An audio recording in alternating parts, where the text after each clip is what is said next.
Ah, hello, travelers. How are you all doing today? Ye blessings. Thank you so much for pressing the play button.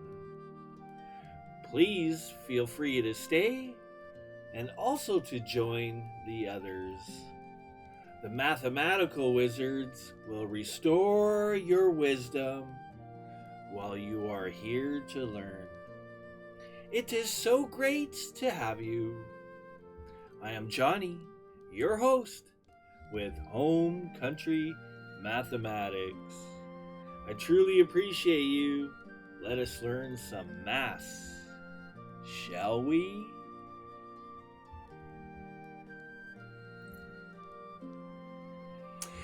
Ye wonderful learning individuals, it is a pleasure. Okay. We are continuing on with Chapter 1-2, Order of Operations. Let us continue and have some fun.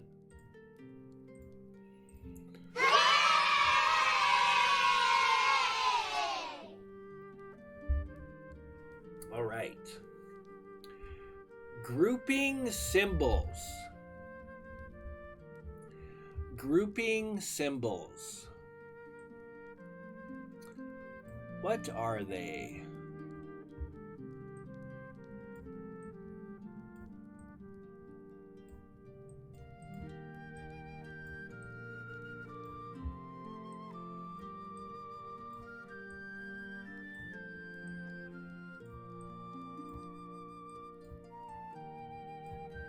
Okay.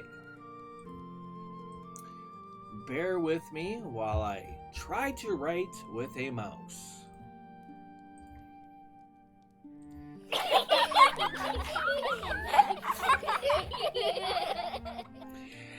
All right. So, grouping symbols such as parentheses, they also could be called brackets. But then you have another type of brackets, which are typically called square brackets. And then you have the braces, which are also known as curly braces. Okay?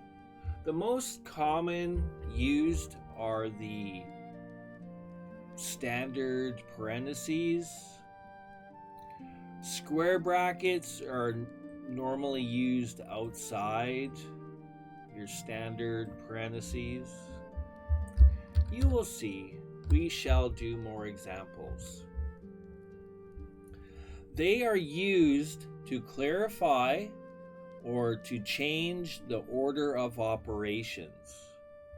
In a sense, they create a sense of being specific.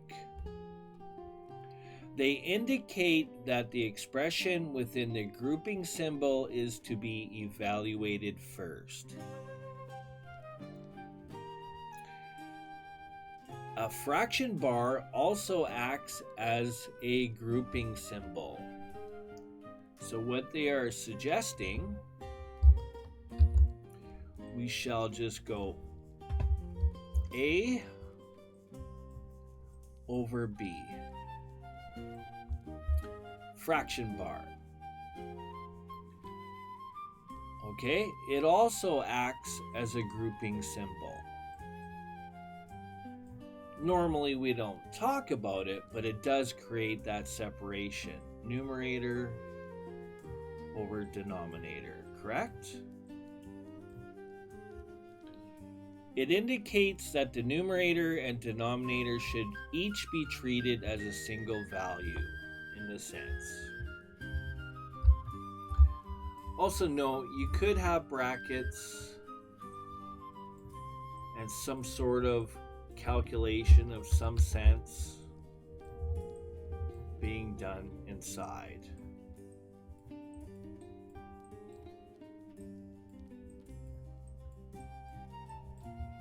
Okay? Let us continue. Grouping symbols. Let's use some and just evaluate some expressions. Example 1. These are very simplistic, very easy, so please do not worry. All of us, all of those that are learning and watching along, all support you and strongly feel that you can do this. We all believe in you. Okay. So, my kind of analogy of this, when you have something with brackets, whatever's inside the brackets belongs to the 2. So in a sense, the 2 owns the number 5, or whatever's inside the brackets. That makes sense?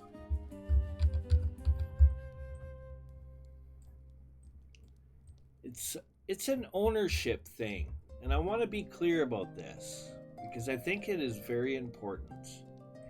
Everything inside the parentheses here, right? Of course, if we follow PEMDAS rules, we would have to do the addition process. And it doesn't matter whether it's multiplication or a fraction or addition. You still have to do whatever's inside the brackets, okay? Everything inside the brackets also belongs to the number 3 in the sense, because of the parentheses, okay? The parentheses create the ownership. So they belong together. And I'll show you some examples why I am talking about that. For now, you're aware of the concept. Let's work on some further problems and it'll help clarify things. Okay?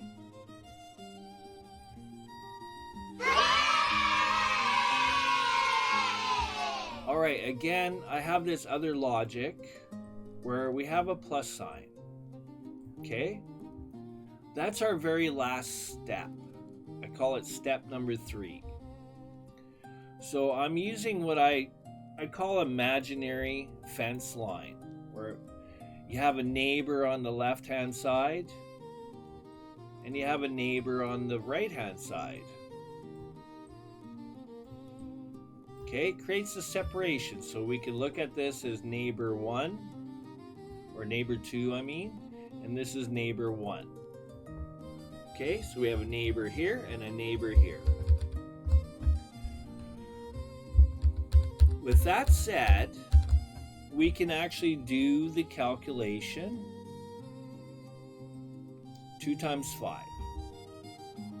A quick note, I highly recommend that you have your multiplication and or times table memorized. In all honesty, it will help you solve and grind out your mathematical problems, whether it be algebra or factoring or fractions. You'll be able to do your work quickly, effectively, and efficiently.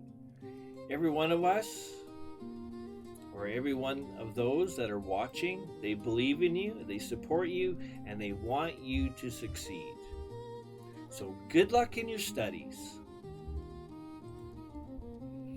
Okay. So next step, we're kind of going step by step here. So I'm just bringing the problem down. That's all I'm doing. Showing my work. So we're going to bring the 3 here. The left-hand side's already done. You can kind of separate the logic to simplify it in your mind, right? This is a part, this is a part. It's going to make the work a lot easier for you. And then you'll be, oh boy, is this ever easy? And you'll be like, yay, right? That's what we want.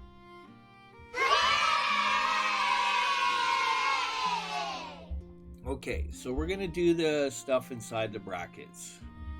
Simple addition. Just like I said, the first thing we have to do is brackets or parentheses. Okay? It doesn't matter if it's multiplication, it doesn't matter if it's subtraction or division, it doesn't matter if it's add or subtract. Anything that's inside the parentheses must be done. Okay, so just ignore this. This is the last step. This part here is right here. Okay? Or step 3.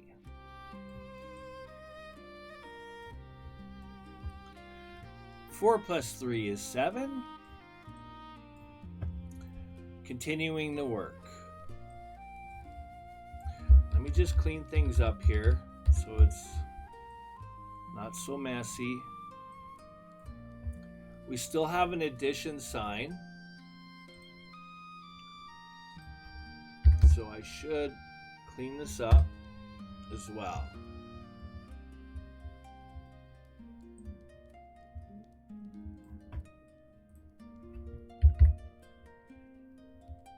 Okay. Just remember, there's separation here. 10 plus 7 times 3 is 21. Now we are at step 3. The addition subtraction part. Quick addition, pretty easy, right? You can pretty much do it in your head. 1 and 3 should be our answer.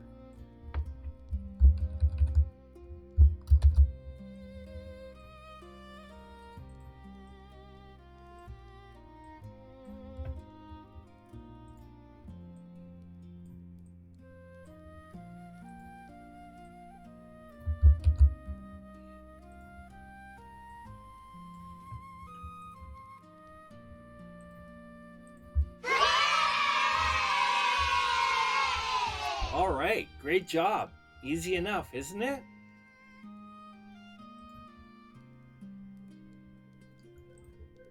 Okay.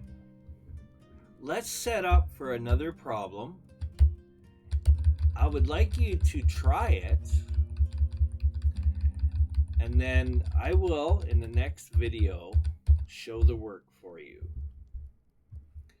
Let us begin. 2. We have a square bracket. I tend to make them a little bit larger than my numbers. Plus, and then we have brackets. Brackets are nice. I highly recommend using them. Parentheses, brackets, because it creates that grouping, and it also simplifies it for the logic to know which and what should I be doing first. Okay, there's the problem. I wish you all the best on completing that. Now remember, just follow the rules. Think of my fence, neighbor 1, neighbor 2 logic, and work the problem. Good luck, and I'll see you in the next video. Thank you for watching. Take care.